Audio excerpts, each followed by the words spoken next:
ไปเบิ่งงานวางแสดงหัวด้วยจุดลาววิสาหกิจขนาดน้อยและขนาดกลางของลาวประจำปี 2026 ซึ่งจัดขึ้นภายใต้หัวข้อตรงสู่กิจกรรมปรุงแต่งและการท่องเที่ยวที่ติดพันกับธรรมชาติแบบทั่วถึง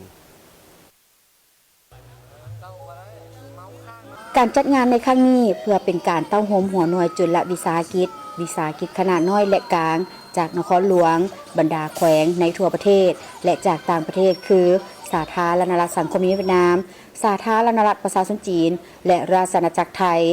งานครั้งนี้เป็นครั้งนำอิฐที่นำมาเสนอและโฆษณาข้อมูลข่าวสารการผลิตการบริการก็คือผลิตภัณฑ์สินค้าผ่านงานวางแสดงใหญ่ระดับชาติก็คือออกสู่สายตาสังคมและสื่อมวลชนในวงกว้างเพื่อเป็นการส่งเสริมให้หัวหน่วยจุลวิสาหกิจขนาดน้อยและกลางก็คือผู้ผลิตผู้บริการได้เห็นถึงความจำเป็นและโอกาสในการสื่อสารและเข้าถึงตลาดผ่านการแลกเปลี่ยนความรู้ข้อมูลข่าวสารการปรับปรุงมาตรฐานการผลิตการหุ้มห่อก็คือพัฒนาคุณภาพสินค้าและการบริการการจัดห้องวางแสดงของหัวหน่วยจุลวิสาหกิจขนาดน้อยประกอบมีทั้งหมด250บูธหนึ่งในนั้นมีบริษัทจำปามาร์เก็ตได้นำเอาผลิตภัณฑ์ของตนมาวางแสดงจำหน่ายท่านนางพันลณีคำผุยผู้อำนวยการบริษัทจำปามาร์เก็ตทั้งเป็นรองประธานสมาคมนักธุรกิจหนุ่มแห่งชาติลาวได้ให้สัมภาษณ์ต่อทีมข่าวโทรภาพแห่งชาติลาวว่าการจัดงานนี้แม่นเพื่อส่งเสริมจุลวิสาห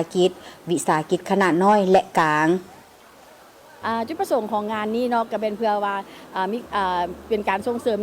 หัวหน่วยธุรกิจขนาดน้อยและกลางของปี 2026 ภายใต้หัวข้อเกี่ยวกับการเปิดโอกาสเชื่อมโยงธุรกิจสินค้า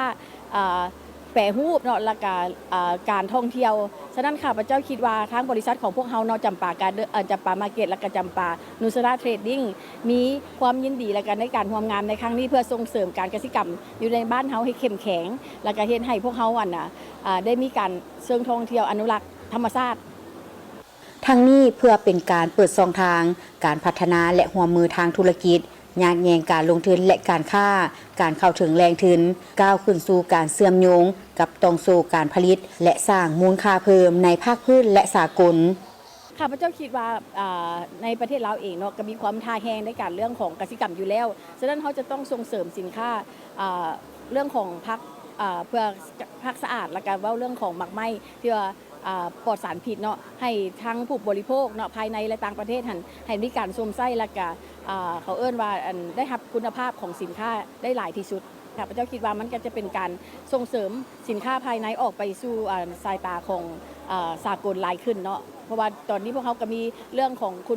ครอบคลุมของคุณภาพแล้วก็รับประกันเรื่องของปริมาณให้มีการเขาเอิ้นว่า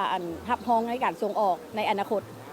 บริษัทเองของพวกเขาเนาะนอกจากเหตุการณ์ผลิตแล้วพวกเขายังส่งเสริมเขาเอิ้นว่าการหุ้มห่อให้ได้มาตรฐานเนาะแล้วก็ผ่านอย.เนาะภายในและก็ต่างประเทศให้เขาเอิ้นว่าผ่านมาตรฐานสากลเพื่อได้ส่งออกในอนาคตนอกจากนั้นเนาะบริษัทพวกเขาอีกในแผนกหนึ่งเนาะก็คือว่าเรื่องของการนำเข้าสินค้าภายในต่างประเทศเนาะพวกเขาเองก็ได้นำเข้าสินค้าจากประเทศอินโดนีเซียเนาะในการจำหน่ายอยู่ในให้คนลาวได้รู้จักกับผลิตภัณฑ์ของอินโดนีเซียหลายขึ้นเนาะบ่ว่าจะรสชาติบ่ว่าจะด้าน